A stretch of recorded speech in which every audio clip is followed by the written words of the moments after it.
Good morning student, मैं Ravindra Kumar, biology teacher. और हम लोग पढ़ रहे हैं बायोलॉजी। तो बायोलॉजी का सेकंड चैप्टर पढ़ रहे हैं, ह्यूमन रिप्रोडक्शन। अब ये जो हम लोग पढ़ाई कर रहे हैं, ये जो स्टडी कर रहे हैं हम लोग, इसमें इसमें आपको बता दें कि 2026-27 बैच के जो स्टूडेंट हैं, जो 2026-27 बैच के स्टूडेंट की तैयारी कराई जा रही है। इसके अलावा नीट एग्जाम का प्रिपरेशन, इसके अलावा जो है वो कॉम्पिटिटिव एग्जाम की तैयारी करा रहे हैं। तो जो बच्चे 2026 से 2027 बैच में हैं, बोर्ड एग्जाम की तैयारी कर रहे हैं, तो बोर्ड एग्जाम की तैयारी करवा रहे हैं, नीट की भी तैयारी कर रहे हैं और साथ ही साथ कॉम्पिटिटिव एग्जाम की भी तैयारी करा रहे हैं। अब इसमें हम लोग ये भी बोल रहे हैं कि 6 क्लास से 12 क्लास तक के बच्चों को सभी सब्जेक्ट का ऑल सब्जेक्ट की तैयारी कराई जा रही है। और सभी सब्जेक्ट्स के अलग-अलग टीचर्स हैं और सभी टीचर्स जो हैं उनका मेन फोकस है कि एनसीईआरटी को लाइन बाय लाइन किया जाए, ताकि स्टूडेंट को जो है वो अच्छे से समझ में आए। एनसीईआरटी जब वो 6 क्लास का बच्चा 12th क्लास में, 11th क्लास में, 10th क्लास में जब जाए तो उसको एनसीईआरटी का लाइन बाय लाइन क्लियर रहे और आगे की कॉम्पिटिटिव फेज में जब वो एंटर करता है तो उस समय उसको मदद करेगा। तो इसलिए हम लोग कोशिश किए हुए हैं कि एनसीईआरटी को लाइन बाय लाइन करें, एनसीईआरटी को सभी सब्जेक्ट का लाइन बाय लाइन करें, ताकि बाद में जो कंपटीशन की तैयारी करने जा रहे हैं, क्योंकि बाद में कंपटीशन की तैयारी के लिए, कॉम्पिटिटिव एग्जाम के लिए आपको एनसीईआरटी बुक्स या जो भी तैयारी हो रही है उसमें लाइन बाय लाइन ही होता है और एनसीईआरटी से ही क्वेश्चन पूछी जाती है। तो जो हम 12th क्लास के बाद कंपटीशन की तैयारी करेंगे उसका सिलेबस भी जो है वो 8, 9, 10, 11, 12 ही है। तो जो 12th का सिलेबस है, 9th का सिलेबस है, 10th का सिलेबस है, वो अगर अभी से ही करते जाएंगे तो 12th के बाद कॉम्पिटिटिव एग्जाम में बहुत इजी हो जाएगा कंपटीशन की तैयारी के लिए। तब आपको अलग से टाइम नहीं देना पड़ेगा। तब जो है वो आपका 1 साल 6 महीना 2 महीने का ये जो समय एक्स्ट्रा जो लोग जो स्टूडेंट खर्च करते हैं या वेस्ट करते हैं, ये टाइम वेस्ट नहीं होगा। तो साथ में नीट वगैरह का भी तैयार करते रहिए। 2027 और 26 वाले बैच के जो स्टूडेंट्स हैं, उन स्टूडेंट में इस चैप्टर से जो भी क्वेश्चन आएगी या आने वाली होगी उसको हम लोग एकदम क्लियर करते हुए चलेंगे। एमसीक्यूज वगैरह क्वेश्चंस जो है वो सारा चीज क्लियर करते हुए चलेंगे, ताकि बोर्ड एग्जाम में अच्छा रिजल्ट हम लोग हो। इसके साथ साथ नीट के ऊपर भी फोकस करना है। बता रहे हैं कि नीट के एग्जाम में जो है इस चैप्टर से 3 से 5 नंबर का क्वेश्चन जो है वो आने वाला है। 3 से 5 क्वेश्चन जो है इसमें आते हैं। 3 से 5 क्वेश्चन रखा हुआ है ह्यूमन रिप्रोडक्शन से। तो बोर्ड एग्जाम की तो तैयारी करनी ही है, बोर्ड एग्जाम के अलावा नीट के ऊपर भी फोकस करना है। ठीक है, अब हम लोग इस चैप्टर को शुरू करते हैं। इससे पहले हम लोगों ने चैप्टर में जो जो पढ़ा उसको एक बार रिकॉल कर लेते हैं, एक बार देख लेते हैं कि इस चैप्टर में हम लोग पीछे क्या क्या पढ़े हुए हैं। तो पिछले क्लास में हम लोग पढ़ रहे थे नर सहायक जनन नलिका, और नर की जो सहायक जनन नलिका थी, इन सहायक जनन नलिका में 4 नलिका के बारे में हम लोगों ने देखा था। ये 4 नलिका होता है, उसमें से सबसे पहली नलिका जो है उसे कह दिया जाता है वृषण जालिका, या इसी को एक और नाम दिया गया है रेता नलिकाएं कहते हैं। अब ये रेता नलिका या वृषण जालिका जो है ये आकर के खुलता है एक दूसरी नलिका में, जिसको कह दिया जाता है शुक्र वाहिकाएं, या इंग्लिश में इसको कह दिया जाता है वाशा इफरेंसिया। तो वाशा इफरेंसिया में आकर के खुला रहता है नलिका। अब ये वाशा इफरेंसिया जो है वो तीसरे नलिका में खुल रहा होता है, सहायक नलिका में, जिसको कह दिया जाता है अधिवृषण में जो है ये खुल रहा होता है, इंग्लिश में कह दिया जाता है एपिडिडाइमिस। और ये अधिवृषण जिस सहायक नलिका में खुलता है उसको कह दिया जाता है शुक्रवाहक नलिका। तो इन 4 नलिका के बारे में, इन चारों नलिका के बारे में हम लोग थोड़ा समझ जाएंगे। अब इसमें वृषण जालिका में या रेता नलिका में जो हम लोगों ने पढ़ा था कि ये रेता नलिका किससे शुक्राणु प्राप्त करेगा, तो ये शुक्राणु प्राप्त करता है शुक्रजनक नलिका से ये शुक्राणु प्राप्त करता है। यहां से शुक्राणु आया इनके पास, और रेता नलिका या वृषण जालिका जो जाल नुमा संरचना बनाए हुए है, इंग्लिश में इसको बोल दिया जाता है रेटे टेस्टिस। रेटे टेस्टिस, ये रेट का मतलब ही होता है जाल, तो जालिकावत संरचना, नलिकाओं का जाल है, इसलिए इसका नाम दे दिया गया है वृषण जालिका। तो ये शुक्रजनक नलिका से शुक्राणु आया वृषण जालिका में, और वृषण जालिका से शुक्राणु को भेज दिया जाता है शुक्रवाहिका यानी वाशा डिफरेंशिया में भेज दिया, वाशा डिफरेंशिया, वाशा डिफरेंशिया में भेज दिया जाता है। और पिछले क्लास में हम लोगों ने ये भी डिस्कस किया था कि ये शुक्रवाहिकाएं, अधिवृषण, शुक्रवाहक, ये तीनों के तीनों वृषण के बाहर होते हैं, वृषण के बाहर है, जबकि जो वृषण जालिका है, ये वृषण जालिका कहां, तो वृषण के अंदर पूरा होता है, जबकि ये तीनों नलिका बाहर। शुक्रजनक नलिका से शुक्राणु पहुंचा वृषण जालिका में, और वृषण जालिका से शुक्राणु पहुंचा शुक्रवाहिका में। शुक्रवाहिका में हम लोग पिछले क्लास में देखे थे कि ये पश्चिमार्ध कोशिका था इनके पास, और पश्चिमार्ध कोशिका ही शुक्राणु की गति करवाने में मदद करते हैं, शुक्राणु की गति कराते हैं, इन्हीं के कारण होता है शुक्राणु की गति। अब ये जो शुक्रवाहिका था, ये शुक्रवाहिका खुल कहां रहा था, तो अधिवृषण का जो शीर्ष भाग है ना, उस अधिवृषण के शीर्ष भाग में शुक्रवाहिका खुल रही है। तो पिछले क्लास में हम लोगों ने दो चीज के बारे में, दो सहायक नलिका के बारे में देखा था, एक देखा था वृषण जालिका और दूसरा देखा था शुक्रवाहिका।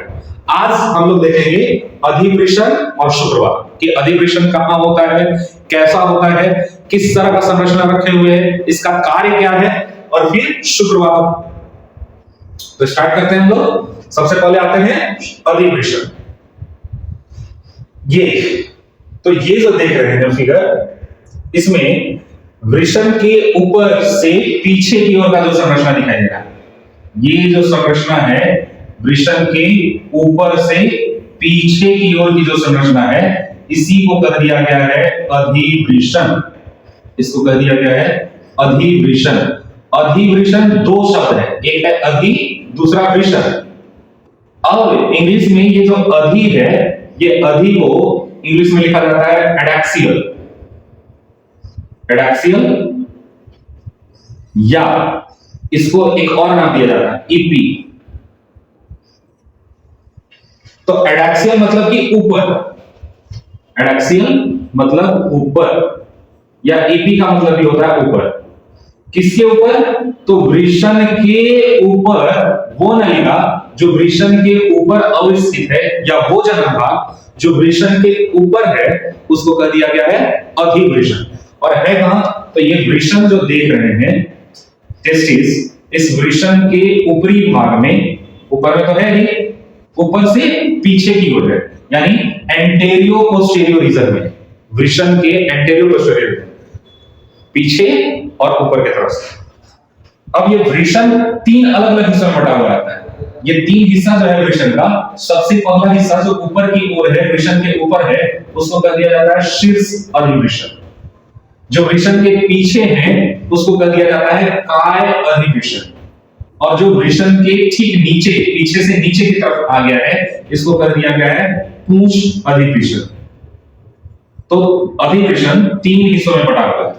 अब ये अधिवृषण क्या करता है कि जो वाशा डिफरेंशिया था, जिसको शुक्रवाहिका कह रहे थे, उस शुक्रवाहिका से शुक्राणु को प्राप्त करता है। कुछ समय तक ये शुक्राणु का संग्रह भी करेगा, शुक्राणु का परिपक्वन भी करता है, और ये भेज देता है शुक्राणु को शुक्रवाहक में, जिसको वाशा डिफरेंशिया भी कहा जाता है, वाशा डिफरेंस भी कहा जाता है, शुक्रवाहक में भेज दिया जाता है।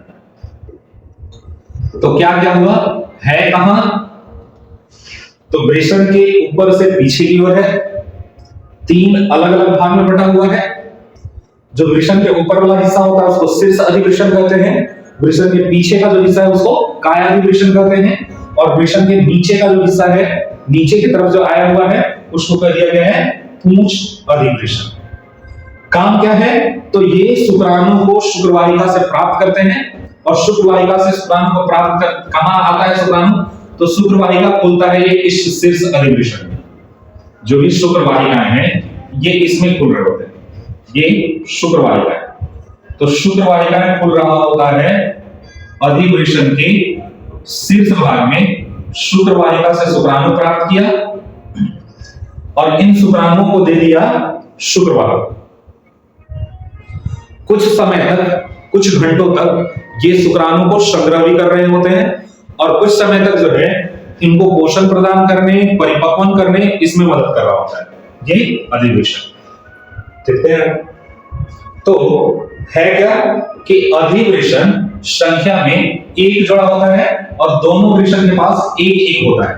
तो एक वृषण में ये वृषण है तो वृषण के ऊपर से पीछे की ओर एक अधिवृषण हो गया, ये दूसरे वृषण के पास भी,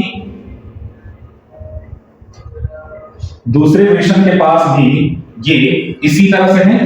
वृषण के पीछे वृषण हुआ, ऊपर से पीछे की ओर होता है इस तरह से। तो ये दोनों के दोनों क्या है? अधिवृषण,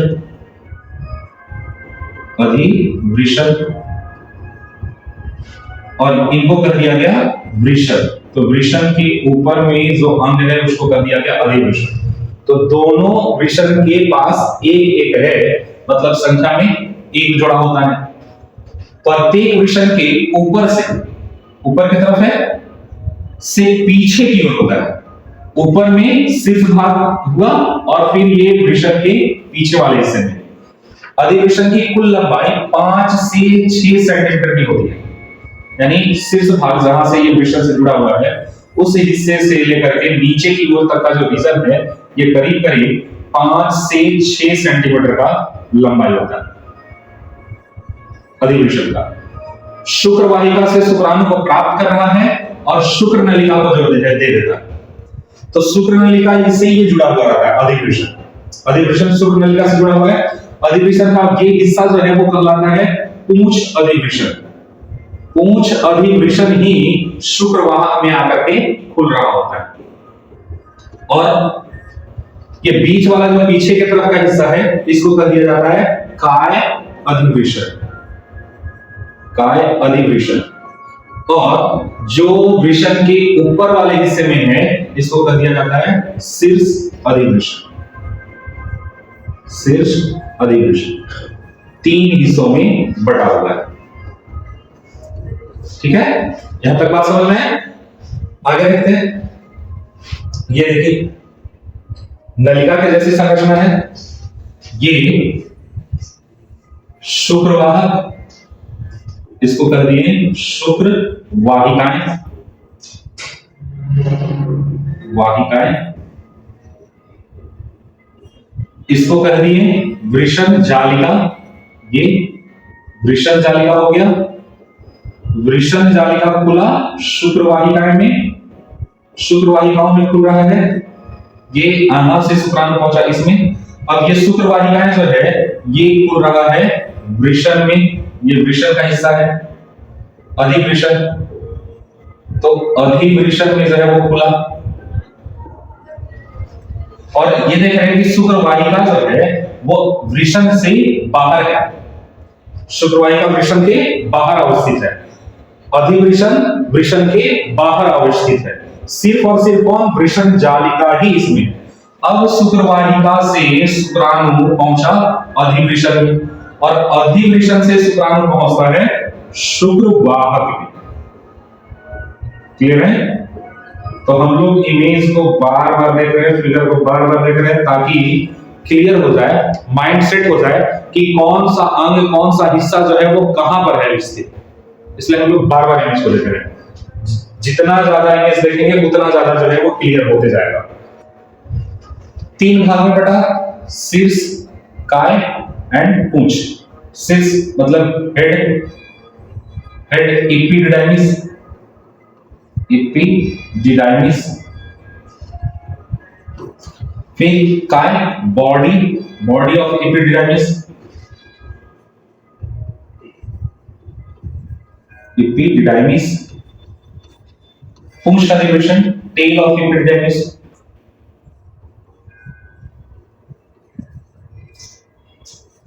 टेल ऑफ एपिडिडाइमिस ऑफ ना, बॉडी ऑफ, टेल ऑफ और हेड ऑफ एपिडिडाइमिस। तो तीन अलग अलग भाग। कार्य क्या है? शुक्राणुओं का भंडारण करता है, मतलब से संग्रह करेगा, पोषण प्राप्त करेगा, पोषण देगा उनको, और शुक्राणु को परिपक्वता में यानी मैच्योरेशन में, उनके परिपक्व होने में जो है वो मदद कर रहा है। हम बार बार बोल रहे हैं, कई बार क्या होता है कि बोर्ड एग्जाम में इंग्लिश वर्ड को हिंदी में लिख करके दे देता है, तो इंग्लिश, अब हिंदी लैंग्वेज में पढ़ रहे बायोलॉजी, तो ऐसा नहीं कि सिर्फ हिंदी ही याद रखें, हिंदी के साथ साथ थोड़े बहुत जो मेन वर्ड हैं, कुछ वर्ड हैं जिनको हिंदी में लिखा हुआ है एनसीईआरटी में, इंग्लिश वर्ड को, उसके ऊपर भी हम लोग को फोकस करना है, उस पर भी ध्यान देना है। वो ब्रैकेट में करके जो इंग्लिश वर्ड को हिंदी में लिखे हुए हैं, ऐसा नहीं है कि वो सिर्फ देखने के लिए लिखा हुआ है, उसको भी हम लोग को याद रखना है। हो सकता है कि एग्जाम में वही दे दे, हम लोगों को एग्जामिनर के पॉइंट ऑफ व्यू से सोचना है, एग्जामिनर को टारगेट करके रखना है कि एग्जामिनर जो है वो क्या क्या क्वेश्चन पूछ सकता है, क्या क्या क्वेश्चन दे सकता है, उस पॉइंट ऑफ व्यू से हम लोग को सोचना है। और उस पॉइंट ऑफ व्यू से जब सोचेंगे तो ये एकदम से इजी लगने लगेगा आपका सब्जेक्ट। और अगर बस आप रटते जाएंगे, याद करते जाएंगे कि चलो याद कर लेते हैं, अधिवेशन था, वो था, ये याद करते जाएंगे तो वो भूलते जाएंगे। जो भी समझना है या जो कुछ भी है, हम लोगों को इनके सोच के आधार पर चलना है, एग्जामिनर के सोच के आधार पर, कि कहां से क्वेश्चन पूछ सकता है, क्या क्वेश्चन पूछ सकता है। अब ये पूछ सकता है कि क्वेश्चन की ये अधिवेशन कहां है, तो ये पॉइंट ऑफ व्यू से हम लोग उसके इसके पॉइंट ऑफ व्यू से चल रहा है, तो उस हिसाब से हम लोग को तैयारी करना है, ताकि बोर्ड एग्जाम में या फिर नीट वगैरह कॉम्पिटिटिव एग्जाम में जो है हम लोगों को कोई प्रॉब्लम न हो।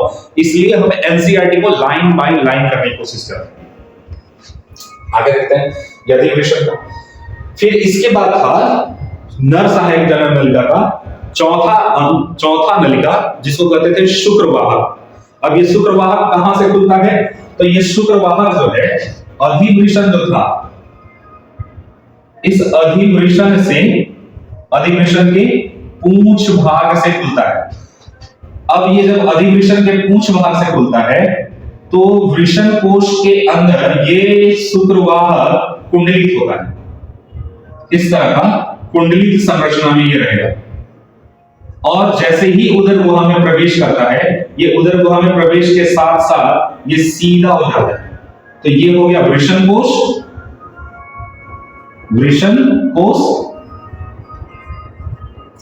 और ये वृषण कोश में ये जो नलिका है, ये नलिका कैसी? तो ये नलिका है शुक्रवाहक नलिका का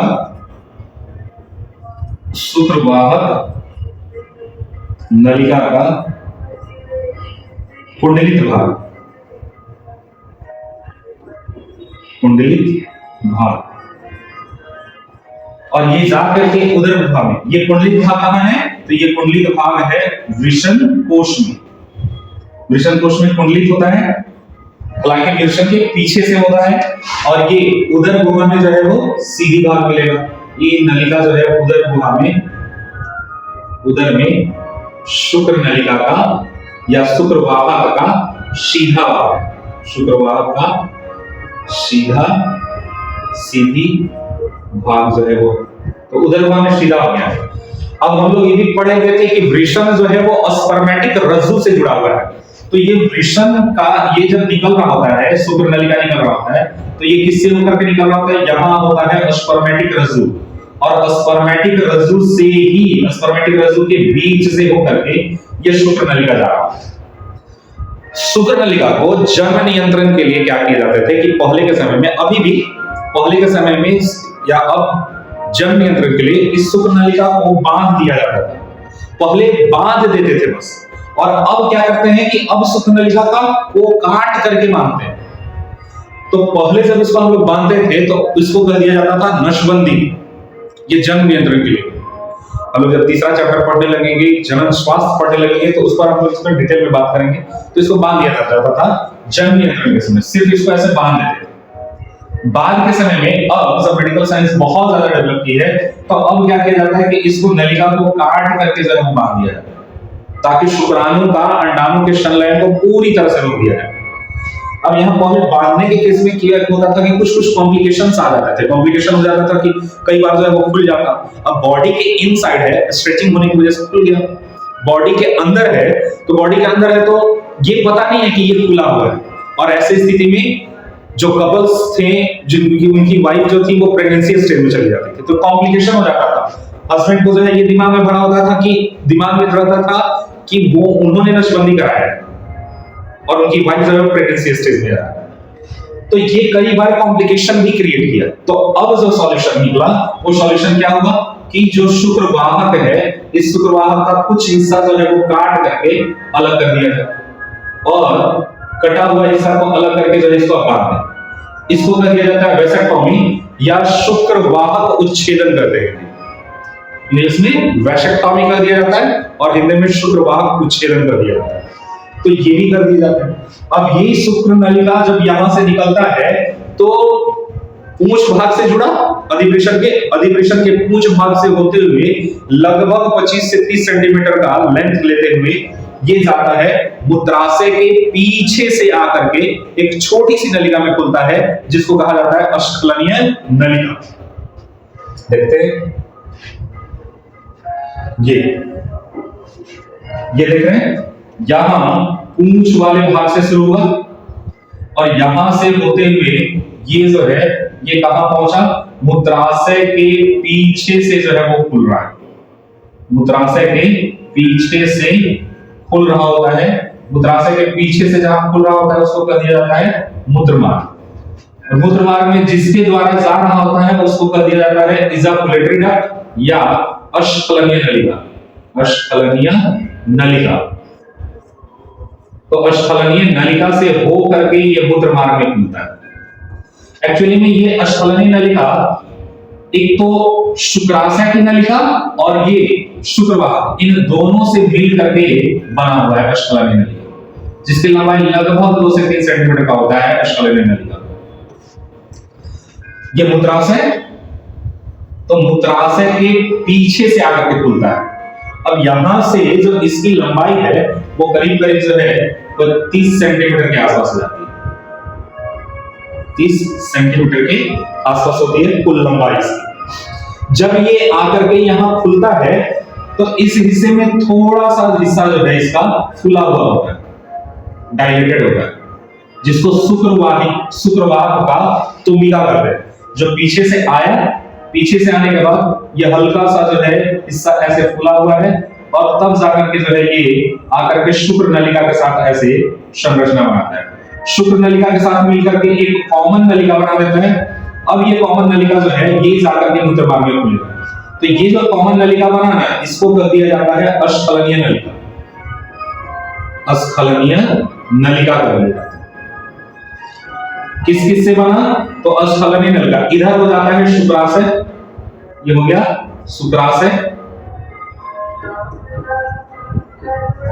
और ये हो गया शुक्रवाहक।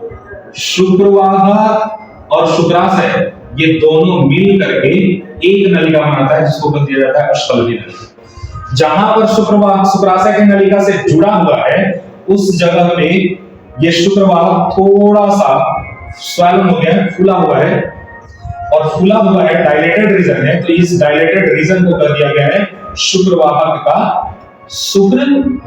का तुमिका, एम्पुला ऑफ वास्ट डिफरेंस कर दिया जाएगा। तो ये लंबी कितनी, तो 30 सेंटीमीटर लंबी, संकरी मतलब पतला है, मांसल नलिका के जैसी संरचना है, लंबाई लगभग 30 सेंटीमीटर का होता है, वृषण के बाहर अवस्थित है। वृषण के बाहर कौन कौन नलिका है, तो वृषण के बाहर 3 नलिका मिलेगा। एक नलिका है, सबसे पहली नलिका जो वृषण से बाहर आया हुआ है उसको कर दिया गया है शुक्रवाहिकाएं। शुक्रवाहिकाएं ये वृषण के बाहर है, ठीक। दूसरा है अधिवृषण, ये भी वृषण के बाहर है, और तीसरा हो गया शुक्रवाहक, ये भी कहां है, तो शुक्रवाहक भी वृषण के बाहर है। ये तीनों नलिका वृषण के बाहर है, याद रहेगा। वृषण के बाहर आउट स्थित। तो अगर इनसे क्वेश्चन भी आ जाए तो हम लोग कर लेंगे। पूछ दे कि अगर कौन इनमें से कोई पूछ दे कि कौन नलिका जो है वो वृषण से बाहर अवस्थित है, तो उसका उदाहरण हो गया शुक्रवाहिकाएं, अधिवृषण या शुक्रवाह। अब जो भी दे ऑप्शन में, उनके पास ऑप्शन ढेर सारा है। वृषण कोश में शुक्र नलिका ना, वृषण कोश में शुक्र नलिका कुंडलित होती है, जबकि उदर गुहा में यह सीधी होती है। तो अभी बताएं कि जो वृषण कोश होता है, उस वृषण कोश में जो ये नलिका है, ये नलिका कैसा हो जाता है? कुंडलित हो जाता है, ऐसे संरचना मिलेगी। और वृषण कोश से जैसे ही ये उदर गुहा में प्रवेश करता है, ये हो जाता है सीधा। तो ये शुक्रवाहक का कुंडलित भाग है, शुक्रवाहक का कुंडलित भाग।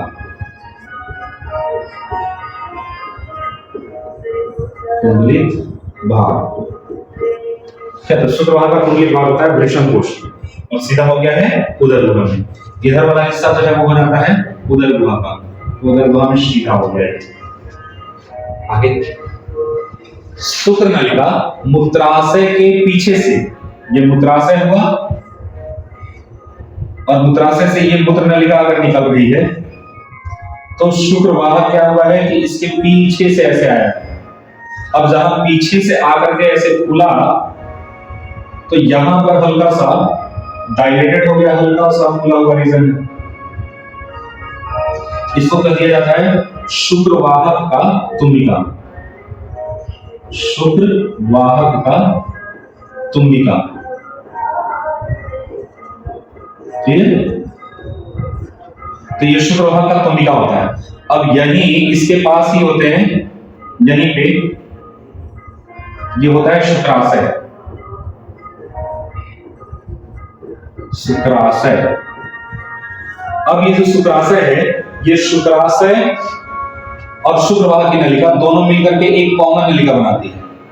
ये दोनों मिलकर के एक कॉमन नलिका बनाए, और ये जो कॉमन नलिका बनाए इसको कह दिए अस्खलनीय नलिका, अस्खलनीय नलिका।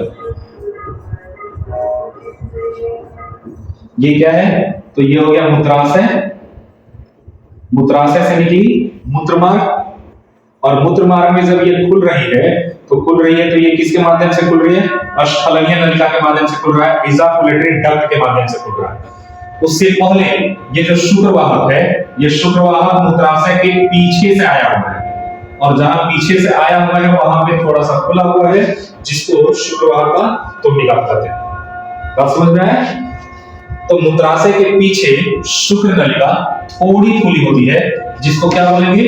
शुक्रवाहक का तुम्बिका भाग, शुक्रवाहक का तुम्बिका, शुक्रवाहक का तुम्बिका कहा जाता है, तुम्बिका कहा जाता है।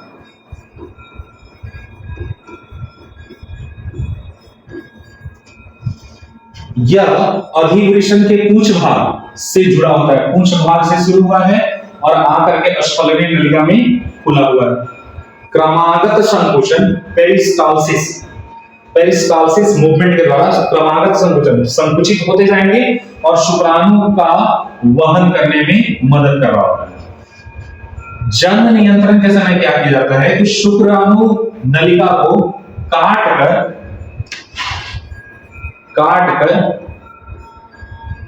बांध दिया जाता है। ये जैसे ये नलिका था, अब इस नलिका को क्या कर दिया जाएगा?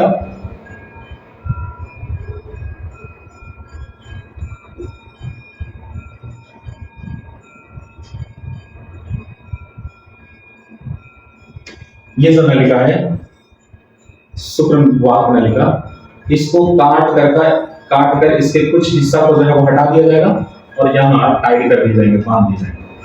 इस शुक्रवाहक को काट करके बांधेंगे। काट करके जब बांधेंगे ना, तो इसको कह दिया जाएगा शुक्रवाहक उच्छेदन। ये प्रक्रिया जन्म नियंत्रण के लिए उपयोग किया जाता है। यानी वैसे दंपति जो भविष्य में बच्चे नहीं चाहते हैं या गर्भावस्था में नहीं जाना चाहते हैं, तो ऐसे में एक ये तकनीक का उपयोग कर सकते हैं, शुक्रवाहक उच्छेदन का तकनीक का उपयोग कर सकते हैं।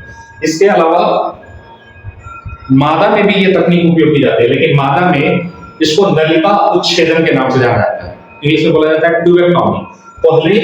अब मेडिकली इसको बायोलॉजी के भाषा में शुक्रवाहक उच्छेदन कहते हैं, और जनरली आमतौर पर बोलचाल भाषा में इसको नसबंदी के नाम से लोग जानते हैं कि नसबंदी की जाती है।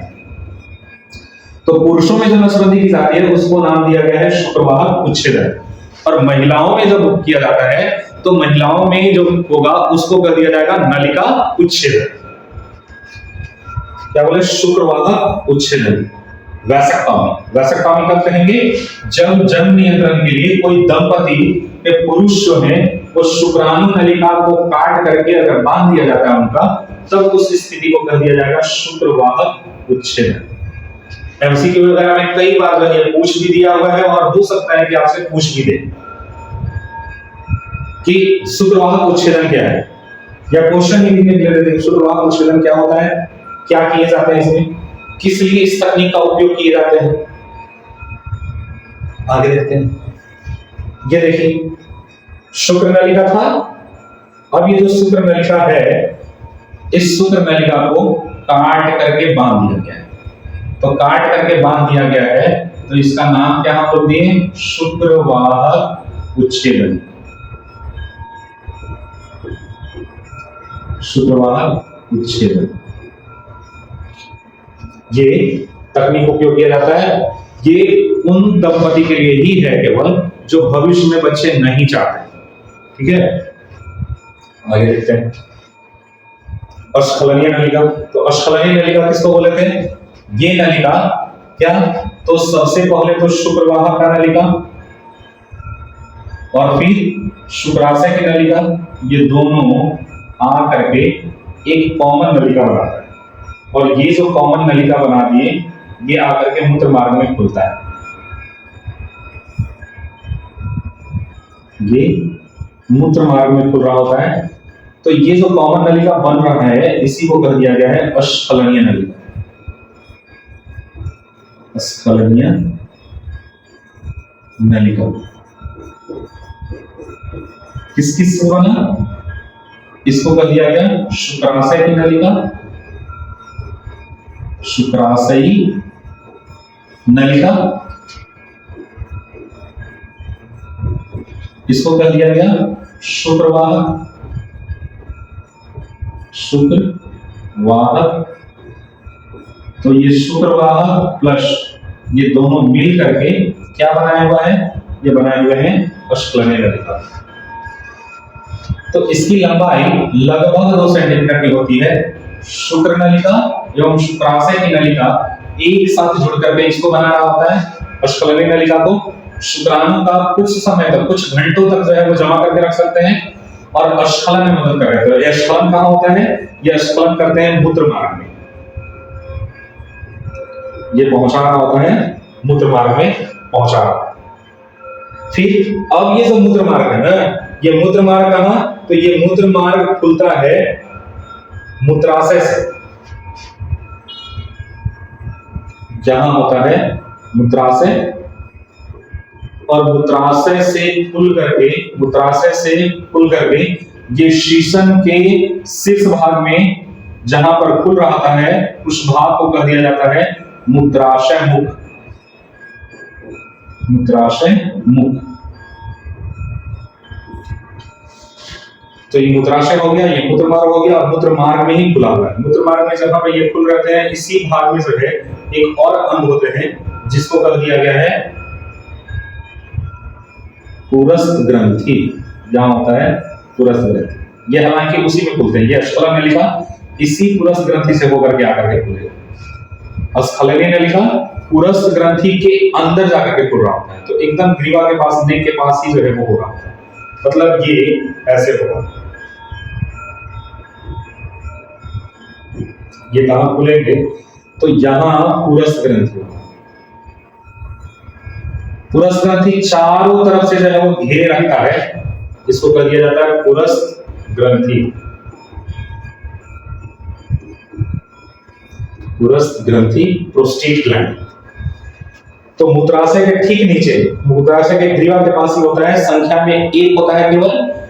ये मूत्र मार्ग को चारों तरफ से ऐसे कवर करके रखता है। ठीक है, कई बार क्या होता है कि मूत्र मार्ग में ये जो पुरस्थ ग्रंथि है उसमें स्वलन होने की वजह से ये मूत्र मार्ग को दबा देता है, जिससे यूरिन जो है वो पास नहीं हो पाता। तो ये वहीं पे पुरस्थ ग्रंथि उपस्थित है और पुरस्थ ग्रंथि इसके अंदर ही आकर के ये स्खलनीय नलिका पूरा होता है। ये मूत्र मार्ग जो है इसको एक और नाम दे दिया गया है, इसको कह दिया गया है, इसको कह दिया जाता है मूत्र जननांग, मूत्र जननांग पथ। अब मूत्र जननांग पथ क्यों कह रहे हैं? तो ये शुक्र वाहक जो है वो शुक्राणु ला करके दिया स्खलनीय नलिका को और स्खलनीय नलिका शुक्राणु दे दिया मूत्र मार्ग को। अब मूत्र मार्ग जो है वो क्या करेगा कि मूत्र मार्ग शुक्राणु को तो बाहर करेगा ही करेगा, साथ ही साथ मूत्र को भी जो है वो बाहर करता है, यूरिन को भी बाहर कर रहा होता है, इसलिए इसका नाम मूत्र जननांग पथ कर दिया जाता है। ठीक है, क्लियर है? देखिए है कैसा, मोटी भित्ति वाली है और पेशीय नलिका। मूत्र मार्ग को मूत्र जननांग पथ भी कहते हैं, यूरोजेनिटल ट्रैक्ट भी कह दिया जाता है, यूरिनोजेनिटल ट्रैक्ट कह देते हैं। क्यों कह रहे हैं? तो यूरिनोजेनिटल ट्रैक्ट कहने के पीछे का कारण है, एक तो ये मूत्र यानी यूरिन को बाहर करेगा ही करेगा, साथ ही साथ जनन का जो वीर्य है यानी कि शुक्राणु उसको भी स्खलित करता है, शरीर से उसको भी बाहर निकालने का काम करता है, इसलिए इसको कह दिया जाता है मूत्र जननांग पथ। मूत्र मार्ग जो है शीशन के शीर्ष भाग में होता है। अब ये वृषण, ये था मूत्राशय, मूत्राशय और मूत्राशय से सीधी नलिका नुमा संरचना निकल रहा होता है जिसको मूत्र मार्ग कहा जाता है। अब यही मूत्र मार्ग जो है वो आगे आकर के शीशन में जाकर के खुल रही है, शीशन के शीर्ष भाग में जाकर के खुल रहा होता है। शीशन के शीर्ष भाग में जहां पर ये खुल रहा होता है उसको कह दिया जाता है मूत्राशयी मुख। ये हो गया शीशन, जहां पे खुला है इसको कह दिया गया है मूत्राशय मुख। मूत्राशय मुख में खुल रही होती है। अब यहां इस जगह पे एक ग्रंथि होती है, नर की सहायक जनन ग्रंथि, जो इसको चारों तरफ से घेर करके रखा है, जिसको कह दिया जाता है पुरस्थ ग्रंथि, पुरस्थ ग्रंथि। तो ये मूत्र मार्ग जो है वो कई भागों में विभाजित होता है। एक तो पुरस्तीय मूत्र मार्ग हो गया, जो पुरस्थ ग्रंथि के अंदर है उसको कह दिया गया पुरस्तीय मूत्र मार्ग। फिर शीशन के अंदर है तो उसको पीनियल मूत्र मार्ग कह दिया जाता है, पीनियल यूरेथ्रल कह दिया जाता है या शीशनीय मूत्र मार्ग कह दिया जाता है। और ये उसके बीच में ये तीन अलग अलग हिस्सों में बटा हुआ है। फिर यहाँ हम लोग और भी इसमें देखेंगे कि ये वाला हिस्सा जो है यहाँ मटर के दाने के जैसा दो और यहाँ पे खुल रहा होता है शीशन के जस्ट ऊपर, ठीक ऊपर में, जिसको कह दिया जाता है बल्बो यूरेथ्रल ग्रंथि या कंद मूत्र पथ ग्रंथि, कंद मूत्र पथ ग्रंथि के नाम से जाना जाता है, जो संख्या में एक जुड़ा होता है। ये भी आकार के मूत्र मार्ग में होता है। तो यहां से यहां तक जो मूत्र मार्ग की लंबाई होती है वो करीब करीब 18 से 20 सेंटीमीटर की होती है। 18 से 20 सेंटीमीटर की इसकी कुल लंबाई है, जो मादा के मूत्र मार्ग से बड़ी होती है। मादा में मूत्र मार्ग की लंबाई जो है वो करीब करीब 4 सेंटीमीटर की होती है, जबकि पुरुषों में मूत्र मार्ग की लंबाई जो है वो 18 से 20 सेंटीमीटर का होता है। मूत्राशय के ग्रीवा से शुरू हुआ है और शीशन के शीर्ष भाग में, शीशन के जिस हिस्से में खुल रहा होता है इसको कह दिया जाता है शीशन मुंड। तो शीशन मुंड की ऊपरी हिस्से, शीशन के शीर्ष भाग में खुल रहा होता है, शीशन मुंड में खुल रहा होता है। तो शीशन मुंड में जहां पर ये खुल रहे होते हैं उस हिस्से को कह दिया गया है मूत्राशय मुख। क्लियर है? अब इनके पास दो प्रकार का स्फिंक्टर, अवरोधनी, स्फिंक्टर को हिंदी में बोलेंगे अवरोधनी, दो तरह का अवरोधनी। ये अवरोधनी क्या है? हम लोगों के शरीर में, मानव के शरीर में दो तरह के मांसपेशियों की बनी हुई संरचना है, फ्लैट लाइक मसल्स। चपटी दो तरह की मांसपेशी है। कुछ फ्लैप मसल्स जो हैं वो क्या करते हैं कि पदार्थों की गति एक दिशीय करते हैं। अगर कहीं ये पदार्थों की गति एक दिशीय हो रहा है, पदार्थ अगर है, कोई भी पदार्थ या कोई भी कण है उसका एक तरफ ही गति करवा रहे हैं, तो ये मांसपेशी का बना हुआ संरचना कपाट होगा। जैसे हृदय में जो होता है, हृदय के पास जो है वो कपाट है। और कुछ ऐसे मांसपेशियों की बनी हुई चपटी संरचना, फ्लैट संरचना है जो पदार्थों की गति जो है वो द्विदिशीय करते हैं। मतलब इस तरह का संरचना हो। अगर द्विदिशीय गति कर रहे हैं तो ये जो मसल्स होंगे, ये चपटे मसल्स होंगे, वो कहलाएंगे अवरोधनी, स्फिंक्टर, अवरोधनी कहलाएगा। ये द्विदिशीय गति को निर्धारित करता है, जबकि कपाट जो है वो एक दिशीय गति को ही निर्धारित करता है। तो हम लोगों के शरीर में बहुत जगह पर अवरोधनी लगा हुआ है, जैसे ये अमाशय और भोजन नलिका जो है उनके बीच, जहां पे अमाशय और भोजन नलिका आपस में जुड़े हुए हैं वहां भी अवरोधनी है। जहां पे छोटी आंत और बड़ी आंत दोनों एक दूसरे से जुड़े हुए हैं वहां भी अवरोधनी है। जबकि कपाट कुछ ही जगहों में है, जो रक्त की नलिकाएं हैं जिनको सीरा के नाम से जाना जाता है, उन सीरा में जो है ये कपाट है। इसके अलावा हृदय के पास कपाट है, हृदय के पास 4 कपाट मिलेंगे, वहां मिलेगा। तो कपाट क्या करता है, पदार्थों की एक ही दिशीय गति को दिखाता है, एक दिशा की गति को ही दिखाता है, द्विदिशीय गति नहीं दिखाता है। जबकि अवरोधनी जो है पदार्थ की द्विदिशीय गति को दिखाता है। क्लियर है? तो इसकी लंबाई, इस पर आते हैं हम। लंबाई लगभग कितना, 18 से 20 सेंटीमीटर मादा के मूत्र मार्ग से बड़ी होती है। मादा के मूत्र मार्ग से बड़ी होती है, से बड़ी होती है। अब ये मादा में कितनी लंबी होती है, तो मादा में मूत्र मार्ग की लंबाई जो है वो 4 सेंटीमीटर की होती है। लंबाई 4 सेंटीमीटर की होती है। तो मादा के मूत्र मार्ग से बड़ी हो गई। तो 2 प्रकार का अवरोधनी है इसके पास, और ये जो अवरोधनी है जिस जो अंदर की तरफ है उसको कह दिया गया अंत अवरोधनिका। तो ये जो मूत्राशय के ग्रीवा भाग है ना, यहीं पर एक अवरोधनी है जिसको अंत अवरोधनी कहा जाता है, और एक अवरोधनी ठीक इसके पास में ही होते हैं, श्रोणि भाग में, जहां पे शीशन है उसके ठीक ऊपरी वाले हिस्से में इसको कहा दिया जाता है बाह्य अवरोधनी। तो 2 तरह की, जो अंत अवरोधनी है वो अनैच्छिक है। अनैच्छिक मतलब कि इनको हम लोग अपने स्वेच्छा के अनुसार, अपनी इच्छा के अनुसार कंट्रोल नहीं कर सकते। मूत्राशय की ग्रीवा के पास स्थित होता है, यहां पर हो गया। और बाह्य अवरोधनी ऐच्छिक होती है, जो श्रोणि भाग के पास है वहां पर। तो 2 प्रकार के अवरोधनी हो गया, एक हो गया ये अंत अवरोधनी,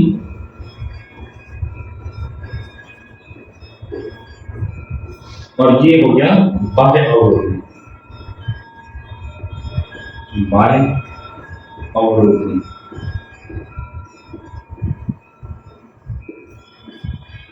तो 2 तरह की अवरोधनी। बाह्य अवरोधनी ऐच्छिक होती है, मतलब इनके हमारे इच्छा के अनुसार नियंत्रण हो सकता है। तो हम लोग पूरे क्लास में, पूरे लेक्चर में जो है हम लोगों ने देख लिया कि मानव में जो नर है, वो नर के जनन सहायक जनन नलिका जो है वो कौन कौन से है। एक बार हम रिपीट कर रहे हैं कि 4 नलिका था, जिसमें से एक को कहे थे शुक्र, सबसे पहला जो नलिका था उसको वृषण नलिका बोले, दूसरा बोले शुक्र वाहिकाएं, तीसरा बोले अधिवृषण, चौथा बोले शुक्रवाहिका। ये 4 नलिकाएं। सबसे पहले शुक्राणु पहुंचता है वृषण जालिका में, उसके बाद शुक्र वाहिका में, फिर अधिवृषण में, और सबसे लास्ट में जो पहुंचता है शुक्रवाहिका। ये 4 नलिकाएं थी जो नर की सहायक जनन नलिका कहलाती है। इसके अलावा हम लोगों ने देखा कि अस्खलनीय नलिका क्या होता है। तो अस्खलनीय नलिका शुक्राशय की नलिका और मूत्र नलिका, शुक्राशय की नलिका और शुक्रवाह की नलिका, ये दोनों मिलकर के अस्खलनीय नलिका बनाती है। 2 सेंटीमीटर का लंबाई था। कुछ घंटों तक जो है शुक्राणु को जमा करके रख सकते हैं, नहीं तो मूत्र मार्ग में स्खलित कर देता है। फिर मूत्र मार्ग देखें, जो मूत्राशय से शुरू होकर के शीशन के शीशन मुंड में शीर्ष भाग में खुलता था, जहां खुलता था उसको मूत्राशय मुंड कहते। और इसकी कुल लंबाई जो है वो नर में 18 से 20 सेंटीमीटर का होता है। तो हम लोगों ने नर जनन तंत्र का हिस्सा, जो सहायक जनन तंत्र, सहायक जनन नलिका था, उसको हम लोगों ने कवर कर लिया। नेक्स्ट क्लास में हम लोग नर जनन तंत्र का एक अंग बाह्य जनन अंग पढ़ेंगे जिसको सीसन के नाम से जाना जाता है। उसके बारे में हम लोग देख लेंगे। साथ में एनसीईआरटी में क्या दिया हुआ है उसको भी हम लोग देख लेंगे कि एनसीईआरटी में इन नलिकाओं के बारे में क्या क्या लिखे हुए हैं एनसीईआरटी में। तो नेक्स्ट क्लास में मिलते हैं। टेक केयर और तैयारी करते रहिए, अच्छे से तैयारी करिए। हम लोगों को बोर्ड के एग्जाम में तो अच्छा नंबर लाना ही है, साथ में नीट वगैरह के पर्पज से भी कर रहे हैं तो नीट में भी जो है वो अच्छा मार्क्स लेकर के आना है। Thank you.